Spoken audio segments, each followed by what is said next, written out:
আসসালামু আলাইকুম। সমাজ কুকিং অ্যান্ড ব্লগে আপনাদের স্বাগত জানাই। আশা করছি যে যেখানে আছেন আল্লাহর রহমতে সবাই ভালো আছেন, সুস্থ আছেন। আলহামদুলিল্লাহ আমিও ভালো আছি। আজকে আমি কলার মোচা দিয়ে একটি রেসিপি করেছি। তো আমি যেভাবে তৈরি করেছি সেটি কিন্তু আমি আপনাদের মাঝে শেয়ার করছি। আশা করছি ভিডিওটি ভালো লাগবে। এখানে আমি পরিমাণ মতো করে চাউলের গুঁড়া নিয়েছি আর 1 চা চামচ করে হলুদ, মরিচ এবং ধনিয়ার গুঁড়ো দিয়ে দিলাম। আর দিয়ে দিচ্ছি 1/2 চা চামচ ভাজা জিরার গুঁড়ো, দিয়ে দেব স্বাদ মতো লবণ।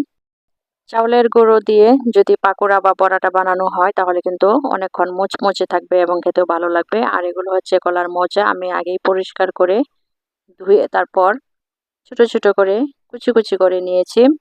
এখন আমি এগুলো একসাথে দিয়ে ভালোভাবে মিক্সড করে নিচ্ছি। আমি হাত দিয়ে কিন্তু সুন্দরভাবে কচলিয়ে কচলিয়ে একবারে নরম করে নিব, তাহলে কিন্তু জমাট বেঁধে থাকবে, ঝুরঝুরে হবে না। তখন পাকোড়াটা বানাতে কিন্তু খুব সুন্দর হবে। এখন আমি দিয়ে দিচ্ছি পেঁয়াজ কুচি এবং কাঁচামরিচ কুচি। কাঁচামরিচটা আপনাদের স্বাদ মতো দিবেন, যে যেমন ঝাল খাবেন সে অনুপাতে দিলে হবে। আমি আবারও ভালোভাবে হাত দিয়ে কষলিয়ে নিয়েছি এবং এরকমভাবে আঠালো হয়ে আসলে কিন্তু আমি বড়াগুলো তেলে দিয়ে দিব। একটি ফ্রাই প্যানে আমি তেল গরম করে নিয়েছি। আর এখন আমি আস্তে আস্তে করে কিন্তু বড়াগুলো দিয়ে দিচ্ছি। চুলার আগুনটা কিন্তু আমি লো হিটে করে রেখেছি, মিডিয়াম হিটেও কিন্তু রাখিনি, তাহলে কিন্তু বড়াগুলো পুড়ে যাবে। আমি ২ বারে বড়াগুলো কিন্তু ভেজে নিব। আমি কিছুক্ষণ পর কিন্তু একটু উল্টিয়ে দিচ্ছি। চুলার আগুনটা কিন্তু আমি লো হিটেই করে রেখেছি। হয়ে আসলে কিন্তু আমি আরেক পাশ উল্টিয়ে দিচ্ছি। কলার মোচাতে অনেক পুষ্টিগুণ আছে, রক্ত শূন্যতা দূর করে, ওজন কমাতে সাহায্য করে, ত্বকের উজ্জ্বলতা বৃদ্ধি করে এবং এতে অনেক প্রচুর পরিমাণে আয়রন আছে।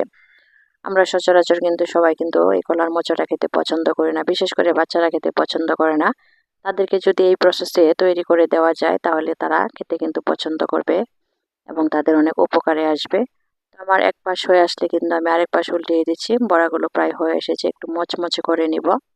মচমচে হলে কিন্তু খেতে ভালো লাগবে। তো আমি এই অবস্থায় কিন্তু বড়াগুলো নামিয়ে নিয়েছি। খেতেও কিন্তু অনেক মজা হয়েছিল, দেখতে অনেক লোভনীয় হয়েছে। আমি ভিতরটা ভেঙে কিন্তু দেখিয়ে দিচ্ছি যে ভিতরে কতটুকু সুন্দর হয়েছে, কাঁচা থাকে নাই কিন্তু।